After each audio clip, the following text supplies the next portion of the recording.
view your, do you call it a fight with cancer, or how do you view it? Oh, it's a fight with cancer, absolutely. I just was hoping for a long remission. Both times I took pretty stringent chemotherapies, kind of the toughest ones available.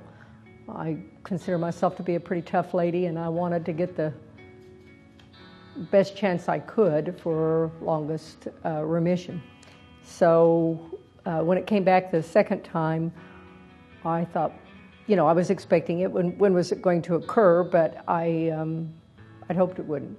The first time it came back, I think that was a harder experience because there's ovarian cancer at the stage and type of cancer that mine is. There's about 25–30% of the women who it goes away and never comes back.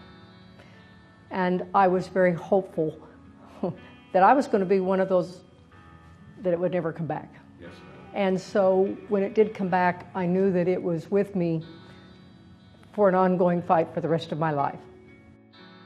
When I was first diagnosed, my oldest granddaughter was she 8, I think, and my goal was to live till she was 18. And it's still my goal to live till she's 18. I don't know, that's just a goal I have. We have 6 grandchildren, they're all wonderful, but she's 11 now, so I have 7 more years as a goal.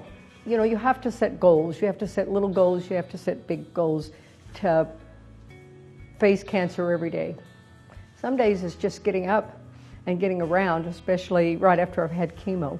Yes, ma'am. I say I feel like a slug, and so getting up and getting around and just making myself presentable is maybe a silly little goal. The impact you have on your grandchildren are very important. My grandson, who's 12, he lives in Tyler, Texas.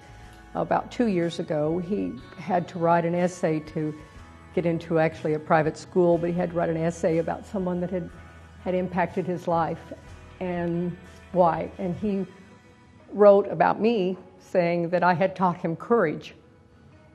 I think that the cancer journey has helped me to be a more spiritual person, to think more about what I can do on this earth, and then to think about what is my expectations of life after death.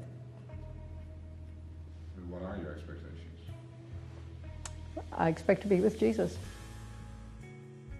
I did have a vacation a few weeks ago, but that was in the hospital. we were planning to make a trip on my week off, and instead I ended up spending 9 days in the hospital. But because of actually my body's response to the chemo, and it was a little stronger than what my body could handle. Well, the one last April was very serious. Quite frankly, I had an out-of-body experience.